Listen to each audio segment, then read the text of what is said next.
আসসালামু আলাইকুম দর্শক, আপনারা জানেন যে গত পরশুদিন আমাদের আলেম ওলামারা সোহরাওয়ার্দী উদ্যানে একটা বিশাল জনসমাবেশ করে। সেখানে নারী সংস্কার কমিশনের যে বেশ কিছু দাবি দেওয়া তারা প্রধান উপদেষ্টা বরাবর পেশ করে, সেই দাবিগুলোর বিষয়ে তারা তাদের জোর আপত্তি জানায় এবং বিশেষ করে তিনটি সংস্কারের তিনটা প্রস্তাবের বিষয়ে আলেমদের খুব বেশি আপত্তি রয়েছে, যেগুলো তারা ইতোমধ্যে সরকারের যথাযথ কর্তৃপক্ষকে জানিয়েছে।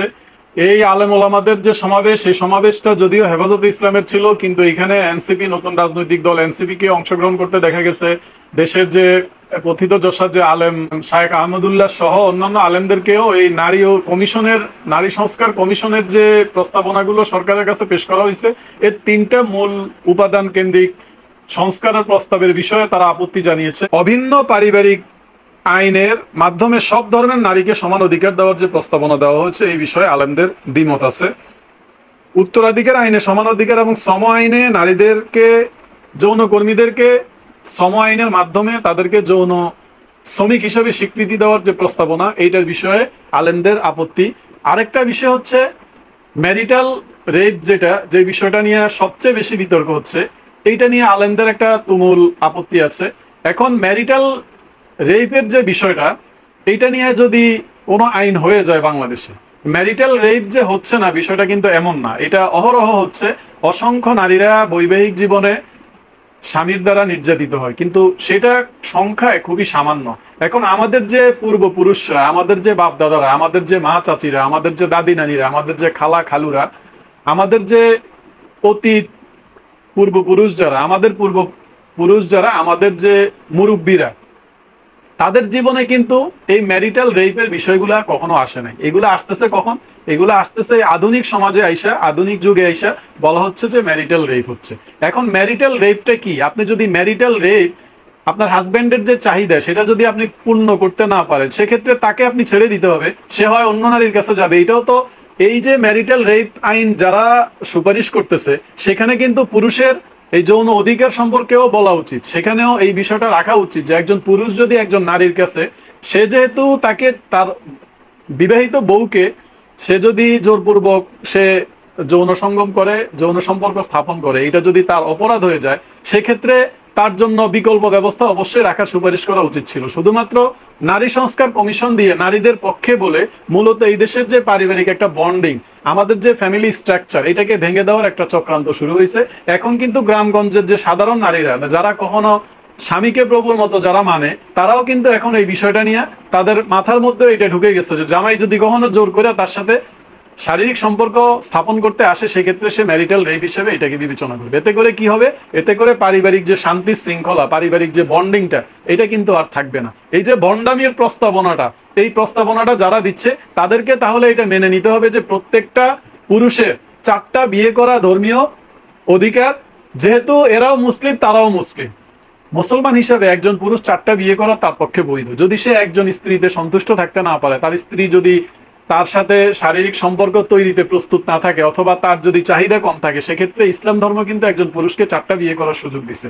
পাশাপাশি আমাদের যে আধুনিক সমাজ, সেই সমাজও কিন্তু বিবাহিত জীবনে একজন পুরুষ যদি একজন নারীর কাছে স্যাটিসফাই না থাকে, সেক্ষেত্রে তাকে অন্য নারীতে কনভার্ট হওয়ার, অন্য নারীর কাছে যাওয়ার সুযোগ কিন্তু দেওয়া আছে। এবং তারা কিন্তু যখন এই নারী অধিকারের কথাগুলো বলে, তখন পুরুষের এই অধিকারটাও তাদের পক্ষে তুলে ধরা উচিত, যেটা তারা করে নাই। এই জায়গাটাতেই মূলত আলেমদের আপত্তি, যে পারিবারিক যে একটা শৃঙ্খলা আমাদের দীর্ঘদিন ধরে, কখনো কিন্তু এই জিনিসগুলো নিয়ে আমাদের, দেখেন যে আমাদের শহর কেন্দ্রিক যে পরিবারগুলো, এরা কিন্তু ভালো নাই। এই শহর কেন্দ্রিক পরিবারগুলো, এই যে এই নারী সংস্কার কমিশন নিয়ে যারা মাথা কামায়, যারা স্বামী কোথায় থাকে বলতে পারে না, স্বামী জানে না তার বউ কোথায় থাকে, তাদেরকেই কিন্তু এই সংস্কার কমিশনের নেতৃত্বে রাখা হয়েছে।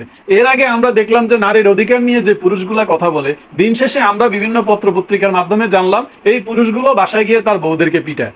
এই যে দায়িত্ব যাদেরকে দেওয়া হচ্ছে, তাদের নৈতিকতা, তাদের তাদের ব্যক্তিত্ব বোধ কতটুকু আছে, এইটা যাচাই বাছাই না করে আমাদের এই যে তথাকথিত এনজিও সরকার, তারা কিন্তু এই এনজিও কামী যে মেয়েগুলা, যারা গ্রামে গ্রামে পারিবারিক যে শৃঙ্খল সেটা ভেঙে দেওয়ার জন্য দীর্ঘদিন ধরে খ্রিস্টান মিশনারিজ হিসেবে কাজ করে যাচ্ছে, তাদেরকেই কিন্তু এই সংস্কার কমিশনের দায়িত্ব দিচ্ছে। এই যে এই যে মহিলা যাকে নারী সংস্কার কমিশনের প্রধান করা হইলো, তার সম্পর্কে আমি একটু ঘাটাঘাটি করলাম। তার ব্যক্তিগত জীবন কিন্তু মোটেই সুন্দর না, তার পারিবারিক জীবন কিন্তু মোটেই সুন্দর না, আপনারা আরেকটু ভালোভাবে জানবেন। সুতরাং আমরা মনে করি যে এই দেশের প্রত্যেকটা মুসলমান, প্রত্যেকটা নাগরিক এই নারী সংস্কার কমিশনের যে প্রস্তাবনাগুলা, যেমন যৌনকর্মীদেরকে শ্রমিক হিসাবে অধিকার দেওয়ার কথা তারা যেটা বলছে, এটাতে কি হবে, যেই দেশের 14 কোটি মুসলমানের বসবাস, এটা তো ভারতের মতো দেশেও এই যৌন কর্মীদেরকে শ্রমিক হিসেবে স্বীকৃতি দেয় নাই। উন্নত দেশগুলোতেও তো এইভাবে স্বীকৃতি দেওয়ার বিষয়টা বলা নাই আইনে। তা আপনি আইন করে কিভাবে এটাকে স্বীকৃতি দিবেন? যেটা আমার সমাজের সামাজিক আইন বলা তো একটা বিষয় আছে আমাদের, যেটা আমার সামাজিক আইনের বিরুদ্ধে যাবে, সেই বিষয়টা আমি কিভাবে আমার ধর্মীয় বিষয়গুলোকে কনসিডার করে আমি সেটাকে স্বীকৃতি দেব? এই ভণ্ডামি প্রস্তাবনাগুলো আমি মনে করি যে আলেমরা তাদের যথাযথ জায়গায় আছে, তাদের কিছু কিছু বিষয় অবশ্যই কনসিডার করা উচিত। প্রস্তাবনাগুলো দেওয়ার আগে অবশ্যই বাকি বিষয়গুলো দেখা উচিত। এবং যদি নারী সংস্কার কমিশন যে প্রস্তাবনাগুলো দিছে এগুলো যদি মানতে হয়, তাহলে পাশাপাশি একটা পুরুষ সংস্কার কমিশনও করা উচিত। পুরুষরা কোন কোন জায়গায় নারীদের দ্বারা নির্যাতিত, এই বিষয়গুলো কিন্তু পশ্চিমা বিশ্বে কিন্তু পুরুষের অধিকার সম্পর্কে আইন আছে, কিন্তু বাংলাদেশে নাই। তা আপনি যদি বাংলাদেশে নারীর অধিকার সম্পর্কে আপনার এই প্রস্তাবনাগুলো যদি বাস্তবায়ন করতে হয়, সেক্ষেত্রে অবশ্যই পুরুষের অধিকার নিয়েও আপনাদেরকে আইন বাস্তবায়ন করতে হবে। নতুবা আপনারা এই আমাদের দীর্ঘদিন থেকে চলে আসা পারিবারিক শৃঙ্খলা ভেঙে দেওয়ার মতো অধিকার আপনাদেরকে কেউ দেয় নাই। আপনারা এই বন্ডামি থেকে সরে আসেন। আপনারা যৌক্তিক যে প্রস্তাবনাগুলা সেগুলো রেখে বাকি যে প্রস্তাবনাগুলা যেগুলা ধর্ম এবং সমাজ ব্যবস্থার সাথে সাংঘর্ষিক, এগুলো অবশ্যই আপনাদেরকে উইথড্র করে নিতে হবে। তিনটা বিষয় নিয়ে তুমুল বিতর্ক দেখা দিয়েছে। এই তিনটা বিষয়ের মধ্যে সকল ধর্মের নারীকে সমান অধিকার দেওয়া, উত্তরাধিকার আইনে সমান অধিকার এবং শ্রম আইনে যৌনকর্মীদের শ্রমিক হিসাবে স্বীকৃতি দেওয়া যে সুপারিশটা করা হয়েছে, এই সুপারিশ এই তিনটা প্রস্তাবনার বিরুদ্ধে মূলত ওলামারা, আলেমরা সোহরাওয়ার্দী উদ্যানে সমাবেশের মাধ্যমে তারা তাদের আপত্তির বিষয়টা সরকারের কাছে উত্থাপন করে এবং তারা স্মারকলিপির মাধ্যমেও সরকারকে এই তিনটা বিষয় থেকে যেন, প্রস্তাবনার বিষয় থেকে যেন তারা সরে আসে এবং পুরো নারী সংস্কার কমিশন বাতিলের দাবি জানিয়ে তারা সরকারকে একরকম রাজনৈতিক চাপে ফেলার চেষ্টা চালাচ্ছে। নারী সংস্কার কমিশনের যে প্রধান নির্বাহী শিরিন শারমিন হকের নেতৃত্বে কমিশনের সদস্যরা গত 19 এপ্রিল প্রধান উপদেষ্টার কাছে তাদের প্রতিবেদন জমা দেয়। সেই প্রতিবেদনে নারীর প্রতি বৈষম্য দূর করতে মুসলিম, হিন্দু, খ্রিস্টান পারিবারিক আইনের সংস্কার করা প্রস্তাব পেশ করা হয়েছে। এসব আইনের পরিবর্তে অভিন্ন পারিবারিক আইনের মাধ্যমে সব ধর্মের নারীর জন্য বিয়ে, তালাক ও সন্তানের ভরণ পোষণের সমান অধিকার নিশ্চিত করা এবং এই অধ্যাদেশ জারি করা সুপারিশের পাশাপাশি সব সম্প্রদায়ের জন্য আইনটিকে ঐচ্ছিক রাখার সুপারিশ করা হয়েছে। এছাড়া উত্তরাধিকার আইন সংশোধন করে সম্পদের নারীর 50% অধিকার নিশ্চিত করার সুপারিশ করেছে এই নারী সংস্কার কমিশন। এর অংশ হিসেবে সিডো সনদের উপর অবশিষ্ট 2টি সংস্করণ প্রত্যাহার এবং আইএলও সনদ C-189 ও C-190 অনুস্বাক্ষর পূর্ণ বাস্তবায়ন করার সুপারিশ করা হয়েছে এই সংস্কার কমিশনের প্রস্তাবনায়। পাশাপাশি শ্রম আইনে যৌনকর্মীদেরকে শ্রমিক হিসেবে স্বীকৃতি দেওয়ার সুপারিশ করেছে নারী বিষয়ক সংস্কার কমিশন। তবে কমিশনের এসব সুপারিশ নিয়ে পাল্টাপাল্টি অবস্থান ইতোমধ্যে আমরা লক্ষ্য করেছি।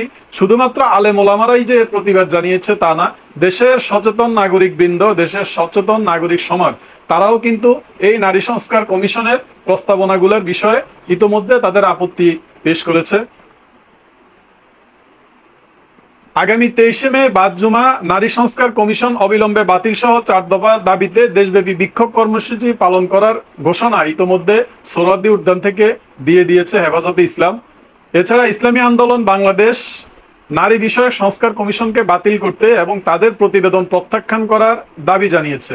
অন্যদিকে কমিশন ও নারী অধিকার কর্মীরা বলেছেন, নারীর প্রতি বৈষম্য নিরসন আমাদের জন্য একটি চ্যালেঞ্জ, আর এই চ্যালেঞ্জ মোকাবেলা করতে তারা প্রস্তুত আছেন। গত 19 এপ্রিল প্রধান উপদেষ্টার কাছে প্রতিবেদন জমা দেওয়ার শেষে ফরেন সার্ভিস একাডেমিতে ব্রিফিংয়ে নারী বিষয়ক সংস্কার কমিশনের প্রধান শিরিন পারভিন হক বলেন, আমাদের অনেক সুপারিশ নিয়ে বাধা আসবে। আমরা বিশ্বাস করি নারীর প্রতি চলে আসা যে বৈষম্য রয়েছে তা যদি কেউ বিলুপ্ত করতে পারে সেটা এই অন্তর্বর্তীকালীন সরকারই পারবে।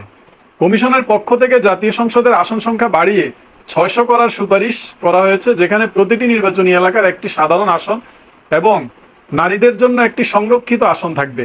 তবে উভয় আসনে সরাসরি ভোটের মাধ্যমে নির্বাচন হওয়ার কথা বলা হয়েছে। এই সুপারিশকে অনেকটা অবাস্তব বলা হলেও এই বিষয়ে শিরিন পারভিন হক বলেন, দেশে জনসংখ্যার অনুপাতে জাতীয় সংসদে 300 আসন পর্যাপ্ত নয়, 600 আসন এই জনসংখ্যার তুলনায় খুব বেশি নয়। এটা নিয়ে অনেকে অনেক মন্তব্য করলেও আমাদের কাছে 600 আসন উদ্ভট কিছু মনে হচ্ছে না। আমরা চাই বিষয়টি নিয়ে আলোচনা হোক, বিতর্ক হোক, আসন বাড়ানোর বিরুদ্ধে কি কি যুক্তি আছে তা উঠে আসুক। এছাড়া প্রতিবেদনে বলা হয় রাজনৈতিক দলের সর্বস্তরের কমিটিতে 33% পদে নারীদের রাখার যে বিধান গণপ্রতিনিধিত্ব আদেশ আরপিও রয়েছে তার বাস্তবায়ন নিশ্চিত করতে বলা হয়েছে। শ্রম ও কর্মসংস্থান খাতে বৈষম্য নিরসনে অন্তর্বর্তী সরকারের মেয়াদ করণীয় বিষয়ে সুপারিশে কমিশন বলেছে সব খাতে 6 মাস বা 24 সপ্তাহ পূর্ণ বেতনে প্রসূতি, প্রসব ও দত্তকজনিত ছুটি নিশ্চিত করতে হবে। শ্রম আইনে প্রসূতি কল্যাণ পরিবর্তন করে প্রসূতি অধিকার লেখা এবং গর্ভধারণ থেকে প্রসব উত্তর ছুটিতে থাকাকালীন চাকরিচ্যুতি নিষিদ্ধ করা সহ প্রয়োজনীয় অন্যান্য সুযোগ সুবিধা অন্তর্ভুক্ত করা, সব খাতে 2 সপ্তাহ পূর্ণ বেতনে পিতৃত্বজনিত ছুটি নিশ্চিত করা এবং শ্রম আইনে গৃহকর্মী ও যৌনকর্মীদের শ্রমিক হিসেবে স্বীকৃতি দেওয়ার কথা বলা হয়েছে। সুপারিশ করা সার্বিক বিষয়ে তদারকিতে একটি স্বতন্ত্র স্থায়ী নারী কমিশন করা সহ 15টি বিষয়ে 423টি সুপারিশ জানিয়েছে এই নারী বিষয়ক সংস্কার কমিশন। যে বিষয়গুলোতে সংস্কার প্রস্তাব দিয়েছে সেগুলো হলো সংবিধান আইন ও নারীর অধিকার সমতা সুরক্ষা ভিত্তি, সব নারীর জন্য সুস্বাস্থ্য, নারীর অগ্রগতির জন্য প্রাতিষ্ঠানিক ব্যবস্থা ও জাতীয় সংস্থাসমূহ, অর্থনীতিতে অংশগ্রহণ, বিকেন্দ্রীকরণ, স্থানীয় শ্রম কর্মসংস্থান পর্যায়ে উন্নয়ন, নারী শ্রমিকের নিরাপদ অভিবাসন, নারী ও মেয়ে শিশুর জন্য সহিংসতা মুক্ত সমাজ, দরিদ্র হ্রাসে টেকসই সামাজিক সুরক্ষা, পরিসরে নারীর ভূমিকা, জাতীয় স্থানীয় পর্যায়ে গণমাধ্যমে নারীর অংশগ্রহণ, চিত্রায়ন ও প্রকাশ, জনপ্রশাসনে নারীর অংশগ্রহণ, ক্রীড়া ও সংস্কৃতিতে নারীর অন্তর্ভুক্তি ও বিকাশ, নারীর অগ্রগতির জন্য শিক্ষা প্রযুক্তি দক্ষতা বৃদ্ধি এবং দুর্যোগ ও জলবায়ু পরিবর্তনে নারীর অধিকার নিশ্চিত করা। এর মধ্যে যেসব সুপারিশ এখনই বাস্তবায়নযোগ্য তা দ্রুত বাস্তবায়নের জন্য সংশ্লিষ্ট মন্ত্রণালয় বিভাগকে নির্দেশ দিয়েছেন প্রধান উপদেষ্টা ডক্টর মোহাম্মদ ইউনূস।